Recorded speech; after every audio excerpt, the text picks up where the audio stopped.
2-2. A 4-goal thriller in the Europa League ends in a draw between Manchester United and Barcelona. First leg match, which was fantastic. Michael Singh joins me now.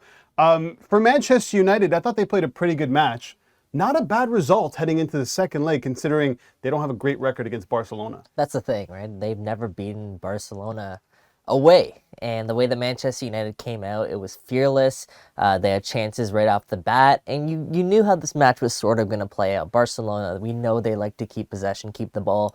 And Manchester United are okay kind of conceding that. So that's kind of how it played out. But when you look at the chances created from both sides, 18 shots for Barcelona, 18 shots for Manchester United. It was actually one of the best games, I think, all season, with the way that it was just so free-flowing. So as a result, as a whole, Manchester United come away from it 2-2 draw at Camp Nou. You'll take that any day of the week, especially when you're going back to Old Trafford with some things shaping up that it looks like it could be favorable for Manchester United.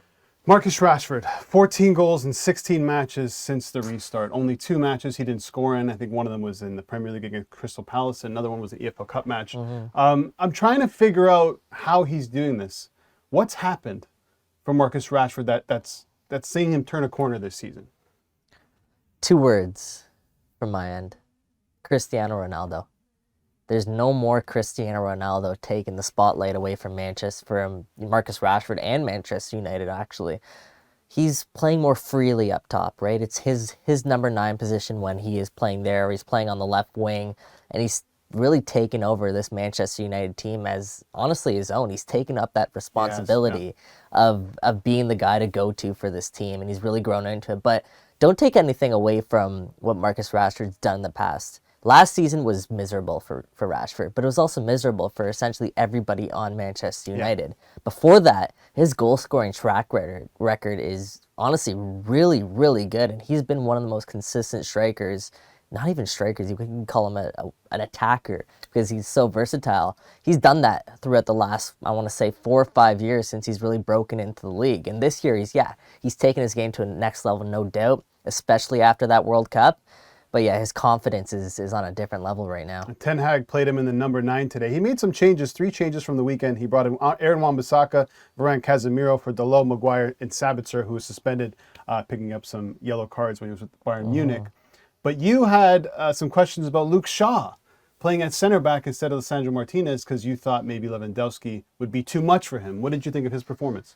Yeah, Luke Shaw, there were times where I was like, I don't know. Like, is Lewandowski really going to get the better of him right now? He did a couple times. He did a couple of times, but that's the thing. Like, Lewandowski's going to get the better of anybody he really plays against at least a couple times every match. And for the most part, I thought Luke Shaw held his own, knowing that center back's not his primary position.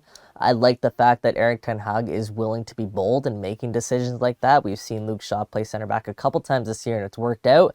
And in a big match like today, it's something he, I guess, was keeping in his back pocket.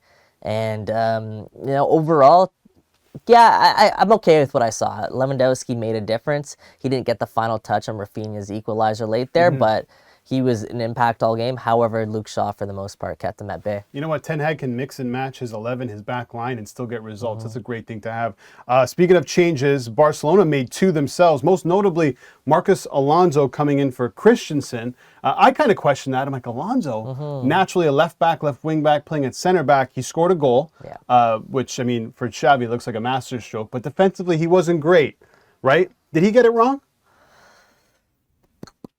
Subbed out near the 60th minute for Christensen. Yeah, he was subbed out fairly early, but that's after Manchester United really started to turn the game around.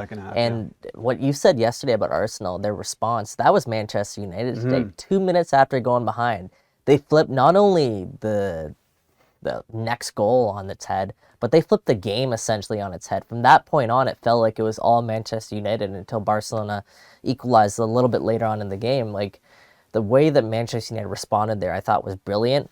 I can't fault Alonso in particular for any of the goals, really.